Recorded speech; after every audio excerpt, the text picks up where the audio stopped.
Once totally dependent on sugar production for its well-being, Kahuku Town witnessed the end of the sugar industry in its community and has succeeded in recovering with dignity and imagination a new life on the land.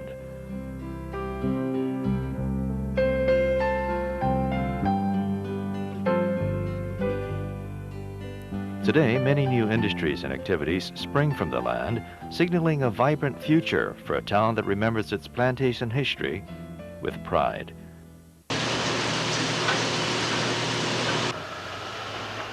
It was everything. It was the life of the community, really. There was nothing else. The mill was the heart of the plantation. The rumbling of cane trucks, the banging of the stones in the cane washers, you know, and all the smoke that was going out of the smokestack was part of the environment of the community.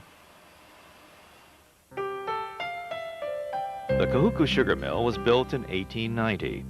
For the next 80 years, Kahuku was a bustling plantation community with life centered around the village, the fields, and the mill. Kahuku Plantation Company required hard work and long hours of its workers. It provided them with homes, medical care, credit from the company store, and attended to many family and community needs. This way of life, like the sugar industry itself, seemed as though it would go on forever.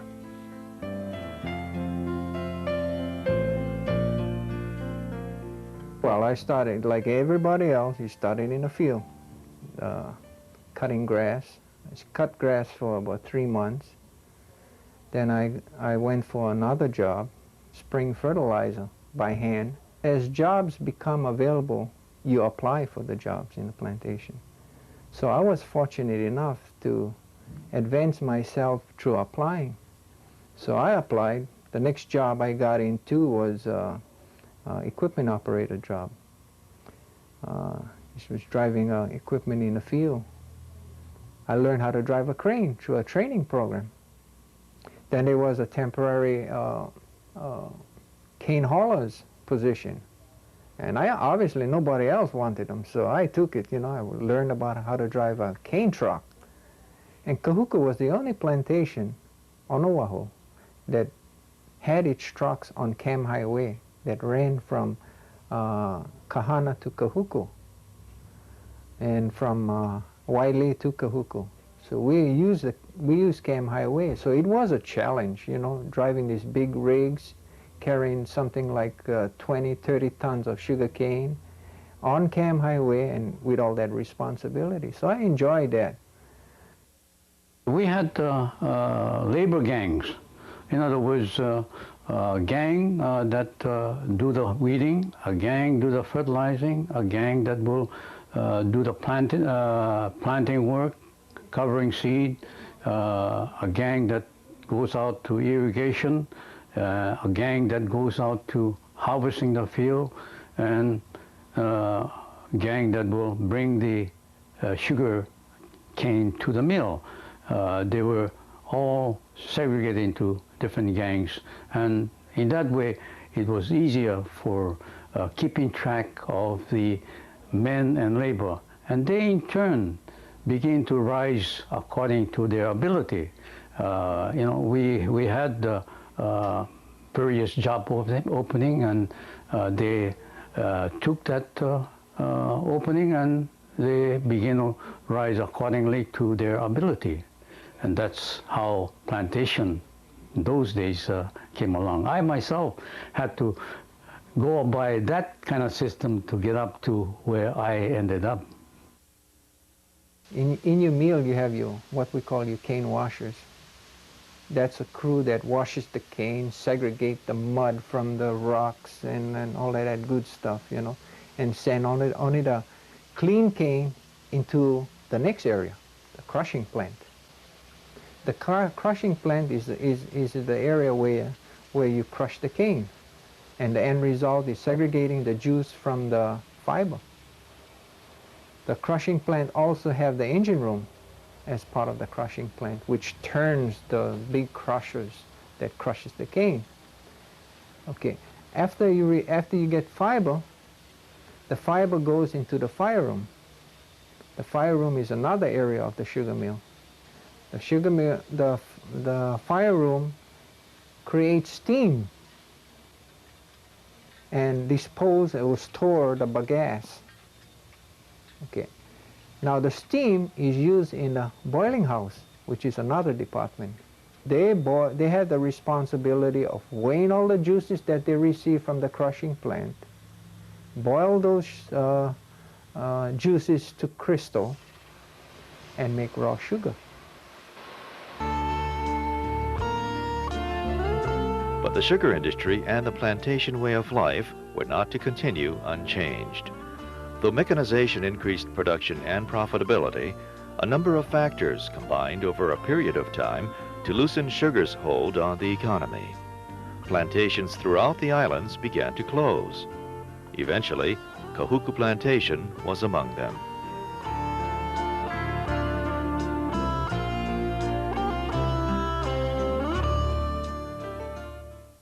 And so, you know, when they announced that they were going to go out of business in 1971, this was somewhat accepted skeptically in some quarters. In some quarters, this came as a shock. Some accepted it with disbelief that sugar company that seemed so wealthy and so invulnerable to all of this economic push and pull would finally throw the towel in, because this has happened, you know, many times in the past. The companies announced going out of business, in my own recollection, at least half a dozen times.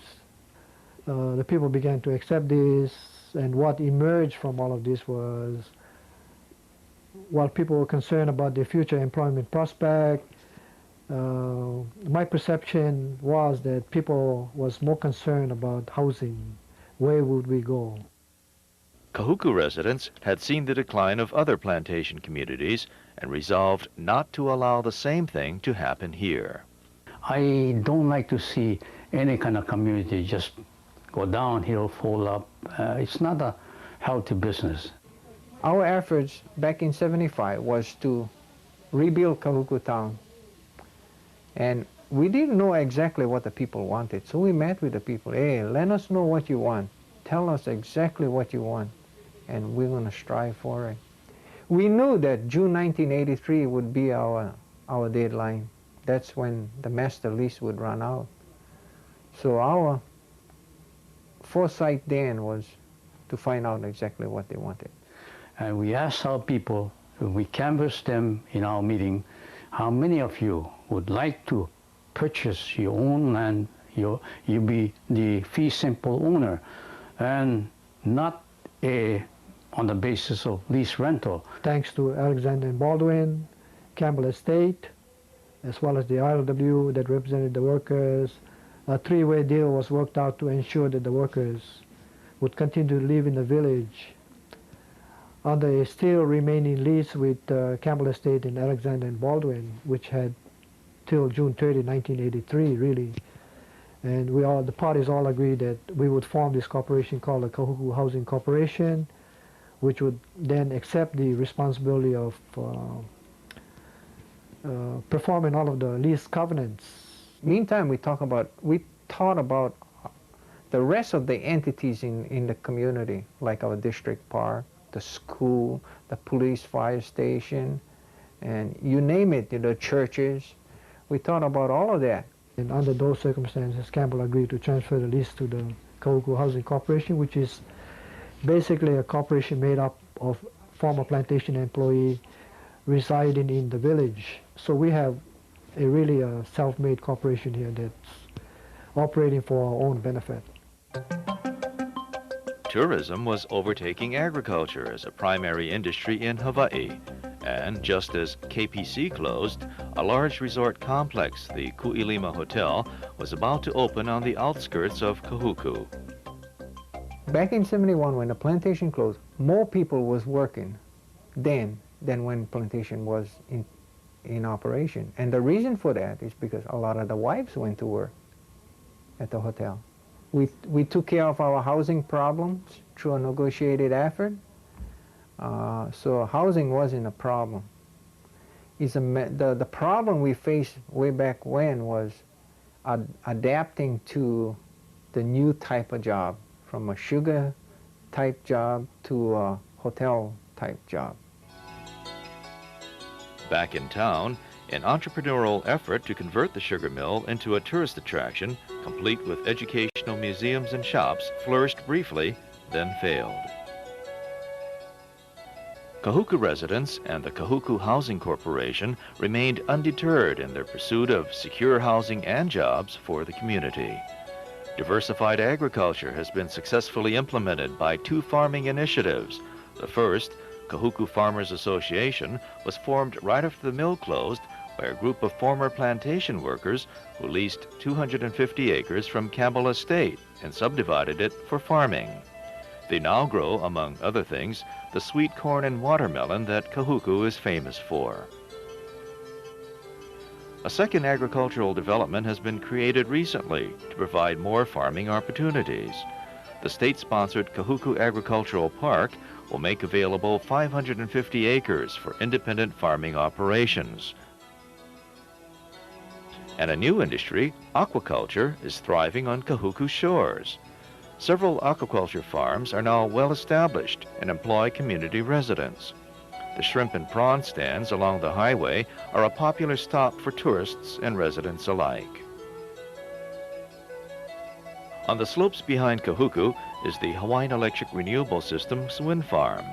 Here, 15 wind turbines and this bigger one called the Mod 5B, the largest of its kind in the world, are at work supplying an alternate source of energy to more than 4,400 Oahu homes. So the opportunity of creating a community was in order.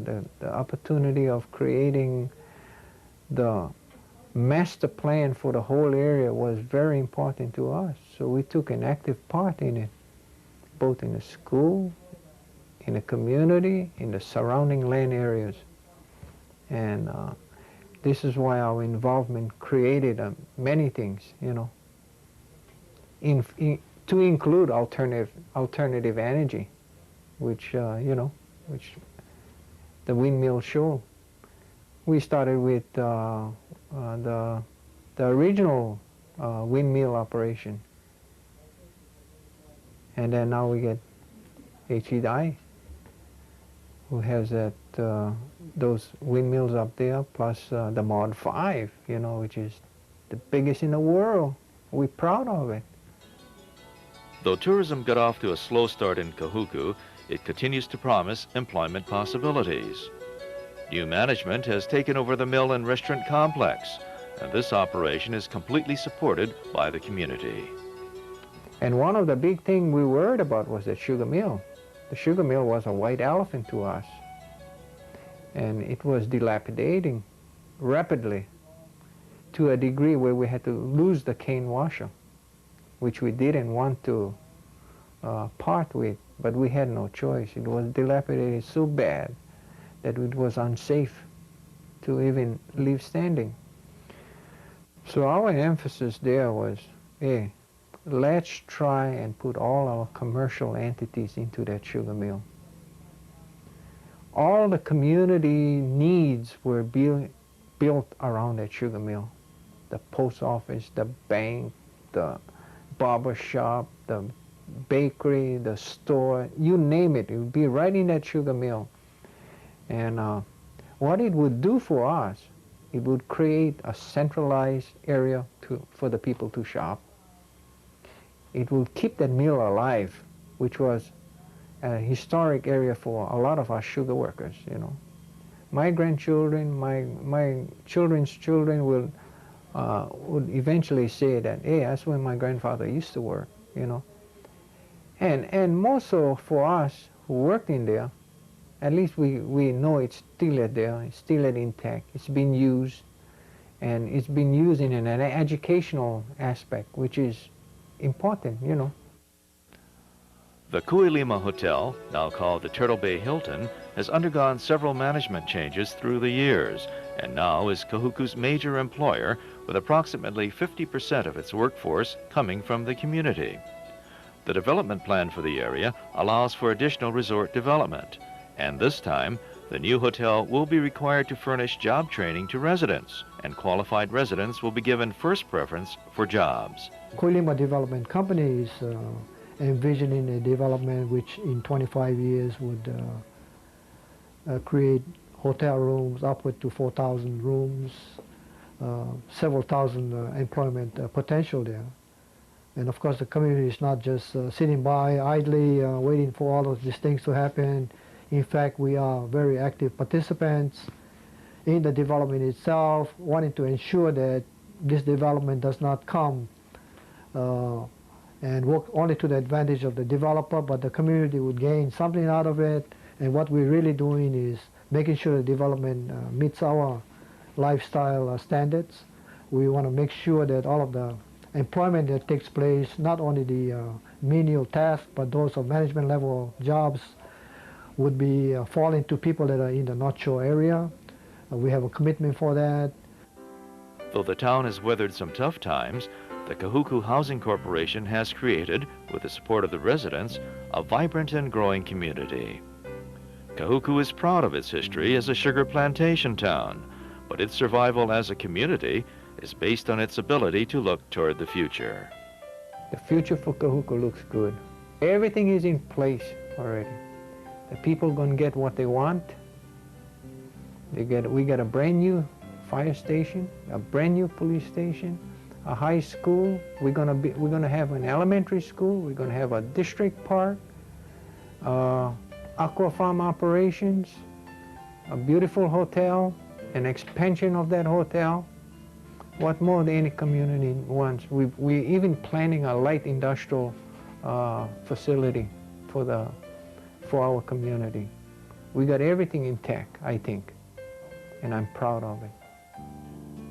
And so we have a community now that is somewhat a carryover from the old plantation days, but I think some of the old plantation days have really taught the people that togetherness is what really counts in the end, and this quality has remained in most of us, and we've not abandoned this idea of being together, and that has really helped us in Kahuku.